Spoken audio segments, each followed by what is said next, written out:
indica que tiene grandes beneficios demostrados sobre lo que es la salud materno-infantil. Y muy bien, terminando esta votación, ahora sí, vamos con Alejandra para que inicie su ponencia. Alejandra, si gustas compartirnos la pantalla, por favor.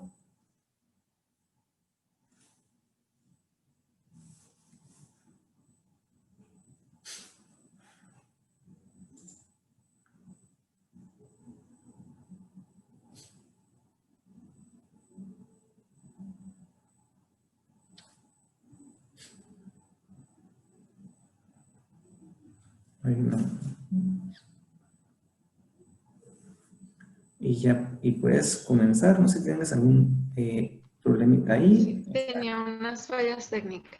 Ok, no te preocupes. Pues, muchas gracias por aceptar la invitación, Alejandra. Y pues, todos tuyos. Puedes comenzar. Gracias. Bueno, muchas gracias primero que nada, Miguel Ángel, por la invitación y pues sobre todo por crear este tipo de espacios que ahorita son muy necesarios. Ante todo este escenario tan desconocido, pues obviamente el conocimiento es un papel fundamental para cómo vamos a enfrentar estos problemas, ¿no? Y pues bueno, vamos a hablar sobre este tema que es importancia de la salud nutricional y COVID-19 durante el embarazo y el puerperio, porque sabemos que actualmente la pandemia que estamos enfrentando es uno de los escenarios más desafiantes tanto para la salud como para la economía mundial que hemos tenido que enfrentar como humanidad. Entonces es indispensable que sepamos cómo trabajar con la parte del embarazo y el puerperio ante estos escenarios. Estaba leyendo las respuestas que me pusieron y tal cual, así como ustedes tienen esas respuestas diferentes, es lo mismo que está pasando con el consenso científico. No logran ponerse de acuerdo todavía con qué es lo que debe de pasar en torno a la atención de la paciente embarazada. Entonces vamos a estar hablando un poquito sobre qué es lo que se sabe, qué es lo que se dice, cuáles son los manejos que tenemos que realizar aquí en México con respecto a lo que se está realizando en el mundo. Espero que la presentación sea de su agrado. Y pues vamos a empezar por hablar un poquito sobre lo que son los antecedentes cronológicos del virus.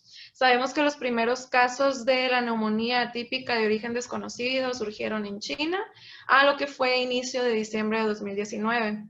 La enfermedad se empezó a presentar tan rápidamente a lo largo de todo el mundo que las primeras declaraciones fueron establecidas por la OMS hasta el 3 de enero de 2020.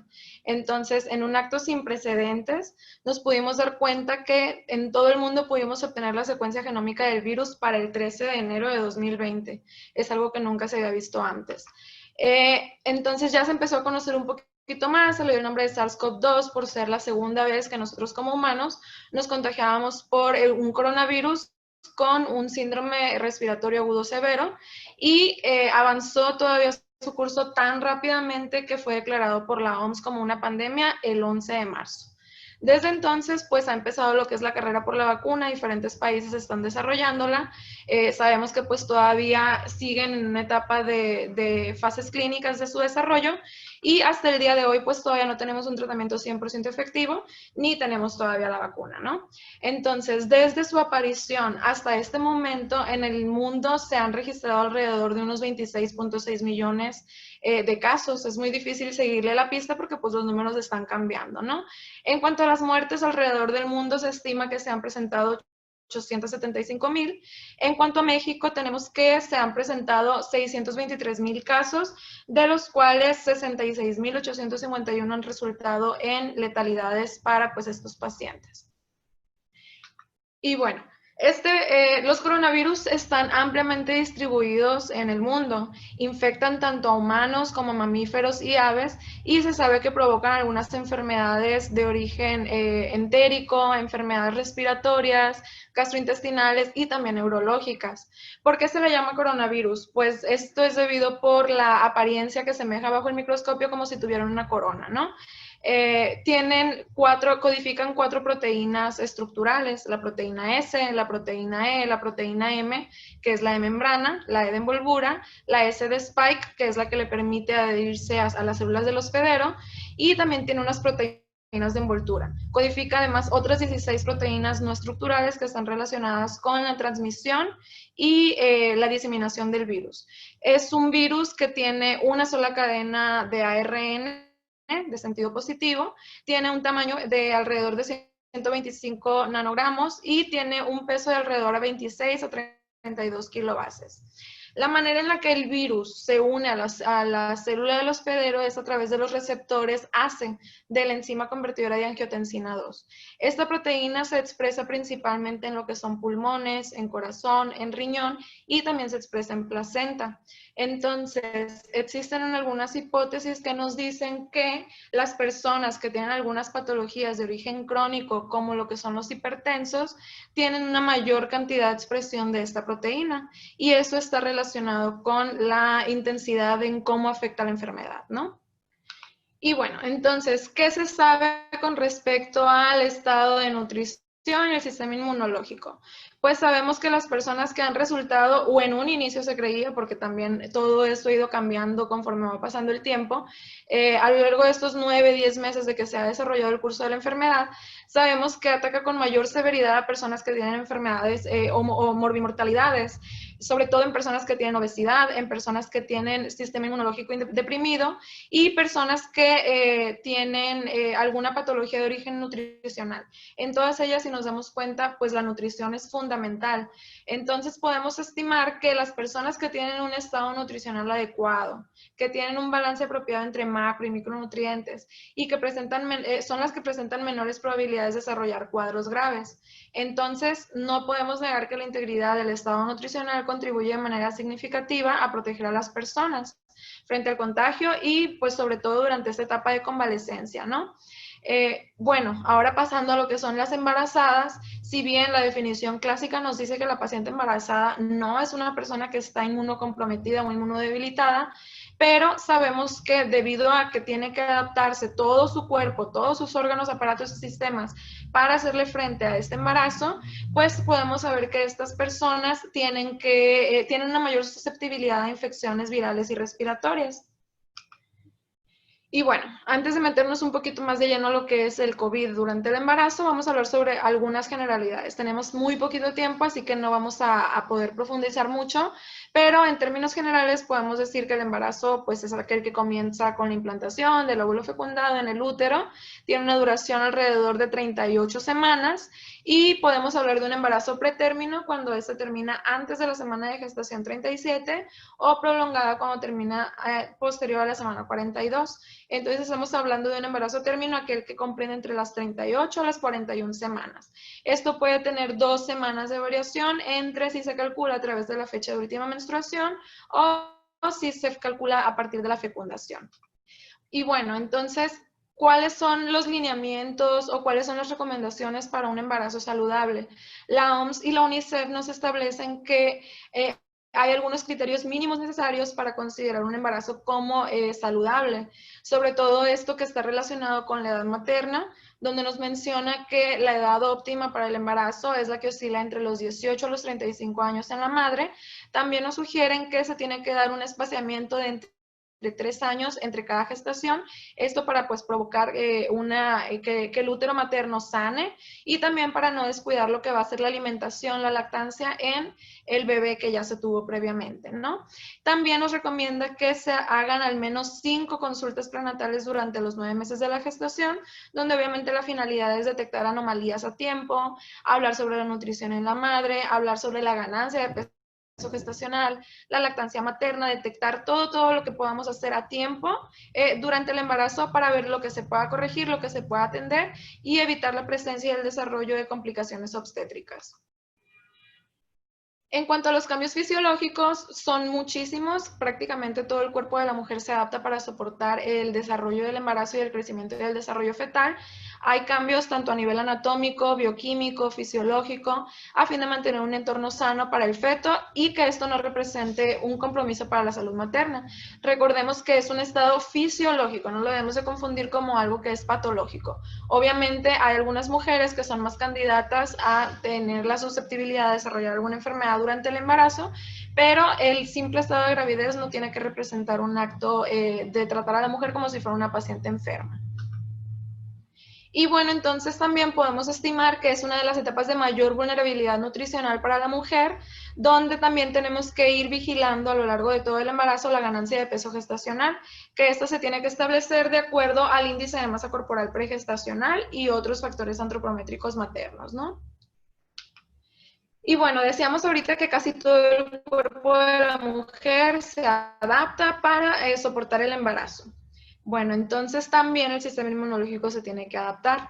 El embarazo resulta en una activación de los monocitos y granulocitos maternos. Recordemos que en cuanto al origen del feto, el 50% del genoma proviene del padre, que vendría siendo un origen externo, y entonces para no sufrir un rechazo durante el embarazo, normalmente el sistema inmunológico de la madre, de manera normal, tiene que adaptarse, por lo cual se sospecha que hay una mayor dominancia sobre la división innata del sistema inmunológico para que no exista un rechazo para el feto semiologénico que está en desarrollo. Pero esto hace que la mujer sea un poco más vulnerable a ser invadida por algunos virus, sobre todo de origen respiratorio.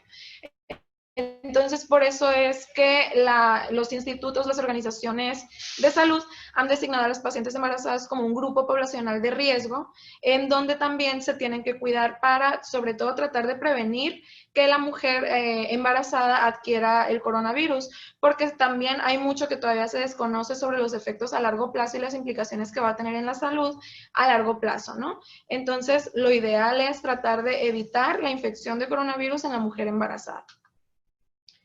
Y bueno, ¿qué más se conoce sobre la transmisión de coronavirus en el embarazo y en el puerperio? Hay pocos estudios. Estos estudios también tienen muchas limitaciones. ¿Por qué? Porque muchos de ellos no son estudios que estén previamente metodológicamente diseñados, sino que surgen de las observaciones de las pacientes que ya se han infectado, se han comparado con otros grupos de pacientes que han estado expuestas a otras pandemias, a otras enfermedades virales, como por ejemplo ocurrió la vez pasada con el SARS y con el MERS. Entonces, los pocos estudios que hay nos señalan que no existe una evidencia de transmisión vertical, es decir, la madre embarazada que adquiere la transmisión de COVID no por regla va a transmitirle vía placenta la infección al feto que se está desarrollando. Tampoco existe evidencia de que haya una transmisión a partir de la leche humana en pacientes gestantes con COVID-19. Lo que sí es que en estudios histopatológicos se han encontrado hallazgos en lo que es, por ejemplo, la placenta, se han encontrado datos de villitis, se han encontrado datos de lesiones placentarias que pudieran indicar que la paciente embarazada tuvo mecanismos de protección que impidió que el coronavirus atravesara la barrera placentaria.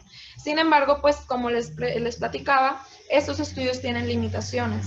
También en cuanto a la leche humana, se han encontrado reportes o hallazgos en los que hay una mayor concentración de inmunoglobulina A en la leche de madres que han estado infectadas por el coronavirus, lo cual como conclusión nos deja a nosotros que sobre todo tenemos que alentar esta lactancia materna. ¿Por qué? Porque si no se están encontrando estas muestras del virus presente en la leche materna, también nos está dando una barrera de protección para el feto que estuvo gestado en la madre infectada por coronavirus, ¿no? Entonces, los lineamientos en cuanto a la lactancia materna nos dicen que si la paciente tiene sospecha de la infección por el virus o bien se ha confirmado que tiene la infección, en ella se tiene que cuidar los mismos protocolos que se seguirían en cualquier persona no embarazada, ¿no? El uso de la mascarilla, la higiene, obviamente en cuanto al seno materno, hacer una desinfección previa antes de la alimentación al seno materno y siempre tratar de estimular el contacto piel con piel. En el caso de la paciente embarazada que es positiva para COVID, pero que está enferma, lo que se recomienda es alentarla a realizar la extracción de leche para que el bebé se le dé por biberón. Y ya en el caso de la paciente que está críticamente enferma y que no puede ni siquiera amamantar a su bebé, la recomendación es que antes que someter al bebé a una alimentación con fórmula láctea, se le dé leche humana de una donante. Obviamente aquí se tiene que dar todo lo que es los pasos de pasteurización de la leche y todo lo demás antes de poderla suministrar al bebé. Y bueno, ¿qué es lo que también ha provocado esto de la transmisión del virus en las pacientes embarazadas? Pues si anteriormente ya teníamos tasas muy elevadas de cesáreas, estas se han ido hasta el cielo. Anteriormente, las recomendaciones de la OMS nos establecen que la tasa de cesáreas no debería de rebasar un 15%. Sin embargo, entre los países esta prevalencia varía. Aquí en México y en población sinaloense hemos encontrado una tasa de hasta un 50%. En cuanto a los reportes en estudios científicos, hemos encontrado que estas tasas llegan a ser tan altas hasta un 84%. Entonces, tenemos que los lineamientos previos que se habían establecido en cuanto a las recomendaciones del piel con piel, el corte tardío del cordón umbilical, el alojamiento conjunto, la lactancia materna inmediata, prácticas que habían costado mucho poderse haber logrado en lo que era el manejo del binomio madre-hijo, se están relegando a un segundo término por el desconocimiento de esto. Entonces también existe mucho el miedo entre los médicos de si la madre que tiene COVID-19 pueda contagiar a través de la flora al pasar por el canal de parto a su bebé. Esto no se ha encontrado en unos estudios de algunas cohortes que se hicieron con 9 pacientes embarazadas. Se creía que había una transmisión vertical en 2 bebés. Sin embargo, ya en uno de ellos se comprobó que había sido una contaminación cruzada y en otro de ellos se sospecha que el bebé adquirió la información en vida extrauterina. Entonces, hasta la fecha no tenemos ningún hallazgo que nos diga que a través del canal de parto, a través de la leche materna o a través de la simple gestación se pueda transmitir la enfermedad de la madre al hijo. Y bueno, entonces la paciente embarazada no tiene lineamientos o no tiene guías diferentes a las que ocurren en población no embarazada. La sintomatología que experimentan estas mujeres es la misma que las personas no embarazadas y las complicaciones obstétricas en las mujeres siguen siendo las mismas que las pacientes embarazadas sin coronavirus.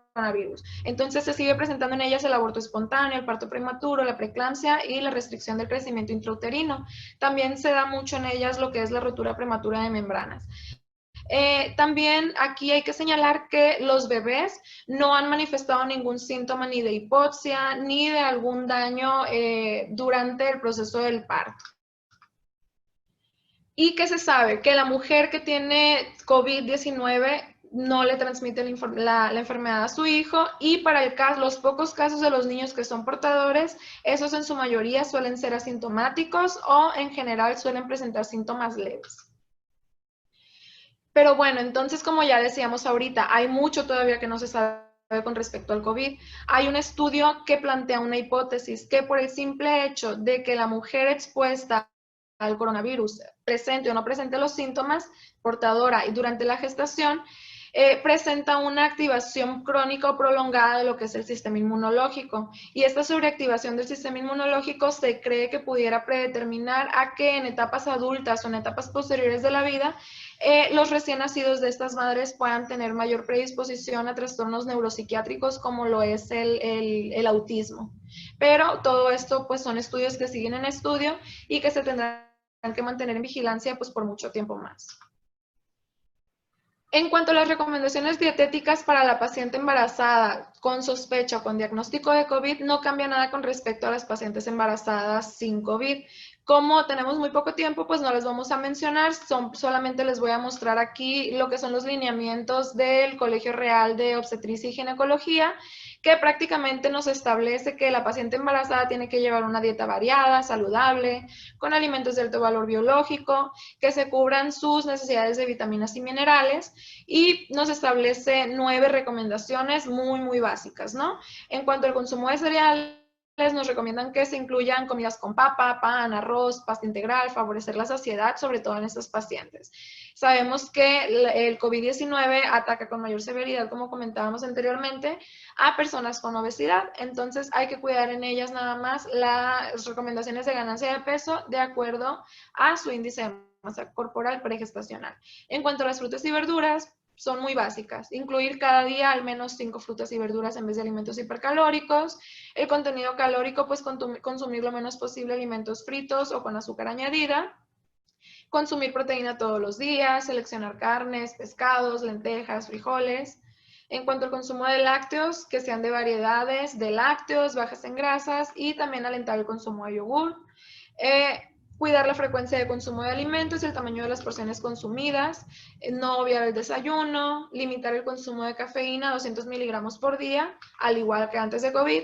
Y en cuanto al hígado y algunos otros alimentos que tienen un alto aporte de vitamina A, también pues cuidarlo porque sabemos que la vitamina A en el embarazo puede tener un efecto teratogénico.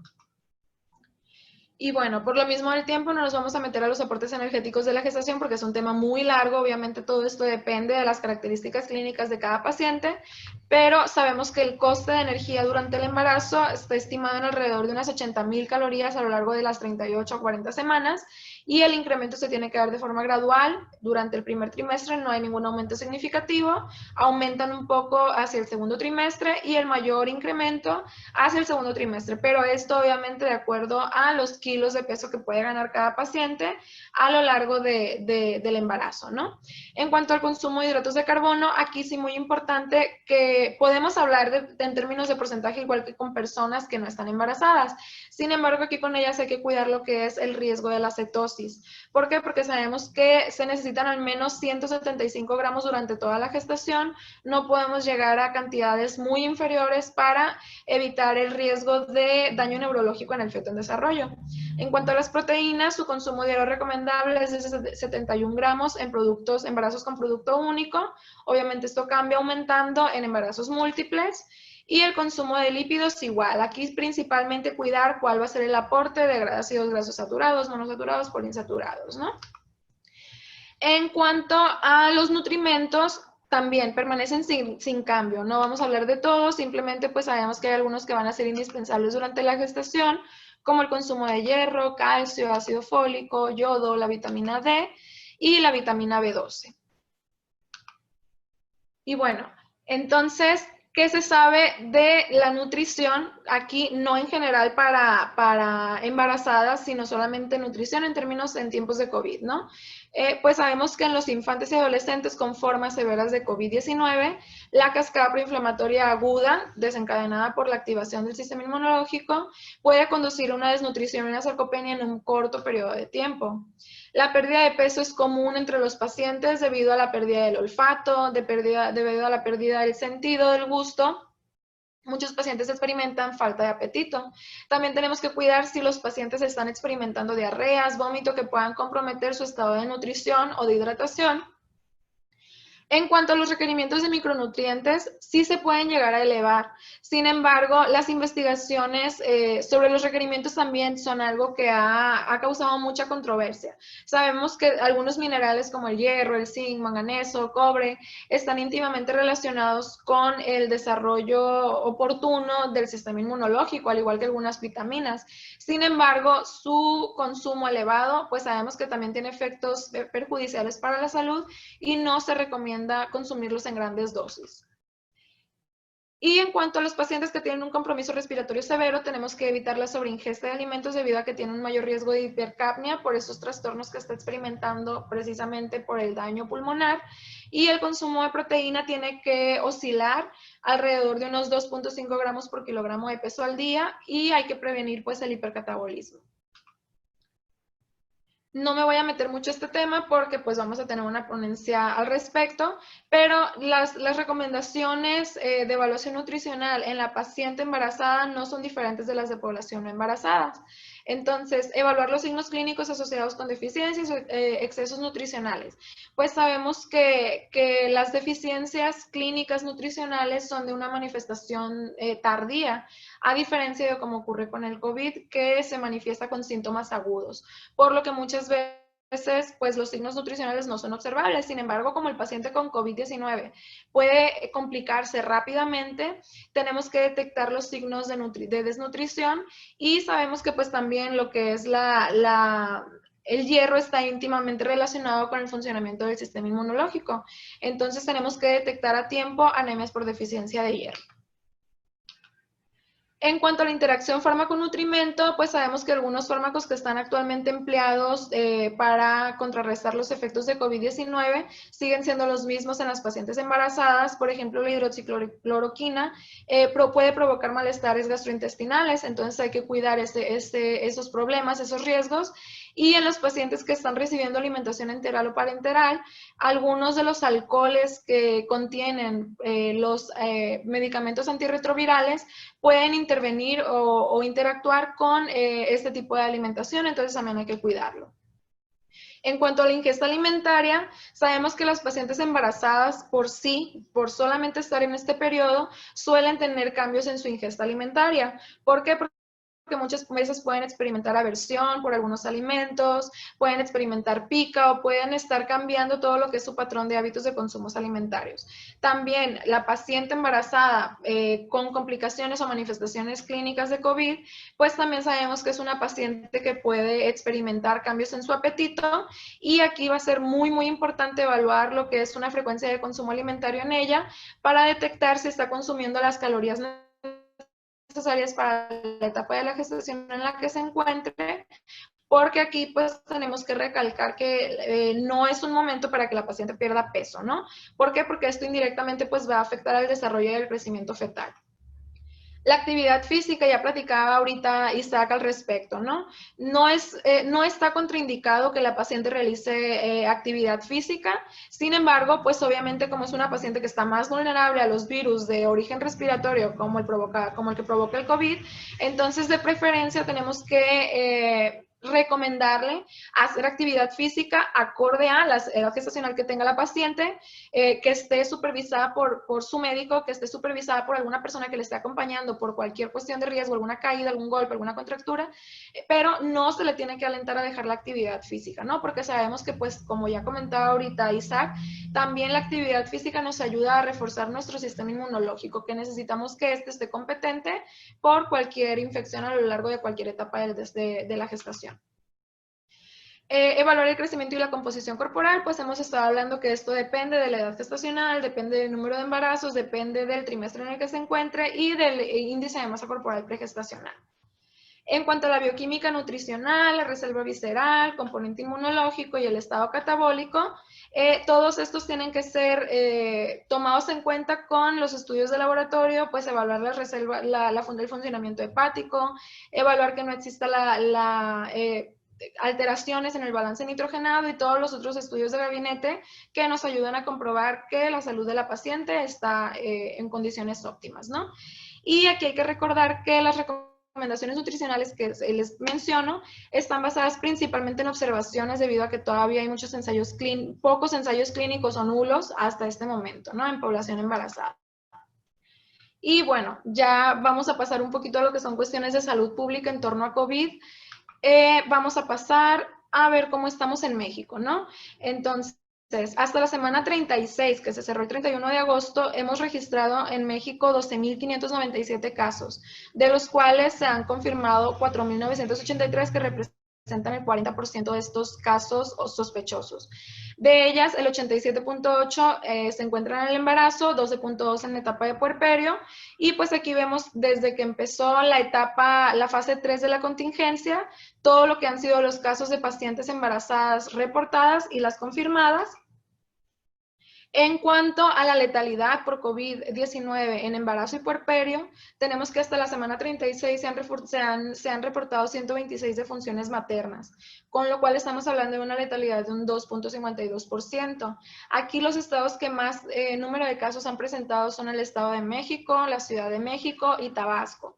Sin embargo, los 5 estados con mayor número de defunciones son la Ciudad de México y el Estado de México con 14 cada uno, 11 en Tabasco, 10 en Baja California Norte y 9 casos en Sinaloa. Entonces, a pesar de no ser uno de los estados con mayor número de población materno-infantil afectada por COVID, sí estamos teniendo un alto número de muertes. En cuanto a la mortalidad materna, está alcanzando cifras muy elevadas. Estamos encontrando que se representa el 21% de las muertes maternas reportadas. Y ok, entonces si analizamos esas 126 defunciones que se han presentado, la gran mayoría de ellas se están presentando entre el tercer trimestre y el puerperio. Al analizar las características de estos pacientes que han fallecido por COVID, encontramos que la edad media es de 30 años, con un rango de 19 a 42 años. Algunas de ellas presentaban comorbilidades como la obesidad, la diabetes, la hipertensión y el asma. El 32% de ellas estuvo en una unidad de cuidados intensivos y el 29.6% estuvo intubada. Y bueno, entonces, ¿qué está pasando aquí? México es el único país de Latinoamérica donde la muerte materna se incrementó por COVID. Es una noticia que saturó todos los titulares de los periódicos y pues si estamos viendo que ese 21% de muertes maternas está rebasando incluso a lo que eran las muertes maternas antes del coronavirus, donde teníamos muertes por aborto, por hemorragias obstétricas, trastornos hipertensivos del embarazo y ahora el primer lugar por este COVID. Entonces tenemos que analizar si las estrategias para la mitigación del virus y la pandemia están siendo suficientes. Además, al respecto nos proclama la doctora, se me fue el nombre aquí de la doctora, pero el gobierno de México nos ha dicho que todos estos problemas sobre las muertes obstétricas ya estaban desde antes. Sin embargo, con la llegada del COVID, llega a un país donde tenemos muchas barreras para la atención de la salud perinatal y a esto se le suman algunos otros elementos como el hecho de que la reconversión hospitalaria para la atención de COVID-19 ha mermado la atención a las pacientes, se ha suspendido o disminuido la atención en la consulta prenatal clásica, se ha optado por fomentar lo que es la teleconsulta. También, aparte de que tenemos recursos limitados para la atención de emergencias obstétricas y también muchos pacientes por su propia cuenta han optado por dejar de ir a las consultas por el desconocimiento o el temor a contagiarse y aparte, pues muchas personas no cuentan con un plan o con los ingresos económicos para poder costear un parto en una atención privada. Entonces, pues todo esto viene y empeora todas las cuestiones que teníamos antes de la pandemia por COVID.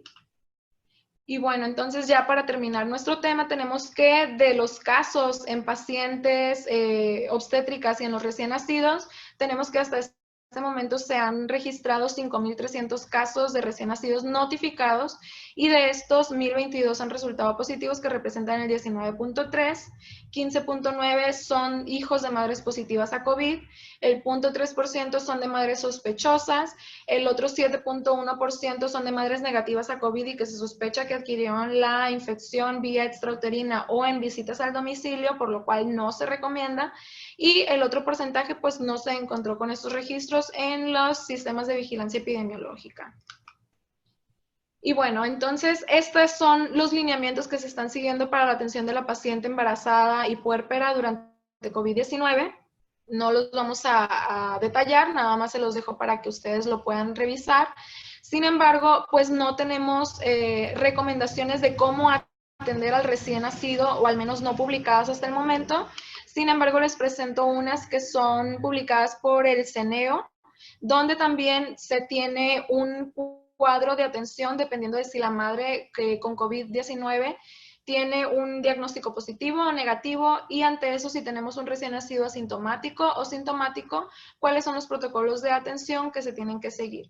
Y aquí una parte que me gusta mucho es que siempre y cuando no exista ningún riesgo en el recién nacido ni en la madre, siempre favorecer el alojamiento conjunto con las medidas de aislamiento, vigilancia clínica y seguimiento hasta el alta. Y bueno, nuestras reflexiones ya para terminar, pues sabemos que la agenda mundial en materia de salud después de COVID-19, que esperemos sea pronto, deberá centrar su agenda en la salud pública, los protocolos de vigilancia epidemiológica y la promoción de la salud. Y como 4 puntos finales esenciales, tenemos que la prevención y el cuidado de las enfermedades crónico no transmisibles tiene que ser una actividad prioritaria. El costo económico de la pobre salud perinatal y las complicaciones obstétricas es muy elevado, entonces tenemos que realizar acciones preventivas para manejar las comorbilidades. Sabemos que la lactancia materna desempeña un papel clave en la prevención de enfermedades infantiles y esto pues de manera directa reduce la sobrecarga de los sistemas de salud. Y también, pues, el impacto intergeneracional de las condiciones de salud deficiente, sobre todo estas que están asociadas con las enfermedades crónicas, tienen que ser consideradas como un factor exponencial de la epidemia. Si tenemos madres que se están enfermando y que están criando a sus hijos que empezaron ya con predisposiciones a enfermedades, sabemos que también tienen un riesgo muy elevado de enfermarse en etapas tempranas de la vida, por lo que tenemos que atender todas estas situaciones. Les dejo nada más por último un flyer, un díptico con información para los padres. Muchas veces no tienen el conocimiento de qué es lo que tienen que hacer durante esta etapa de la pandemia. Entonces está muy interesante. Si alguno de ustedes lo quiere, pues se los hago llegar. Y sería todo por mi parte y muchas gracias.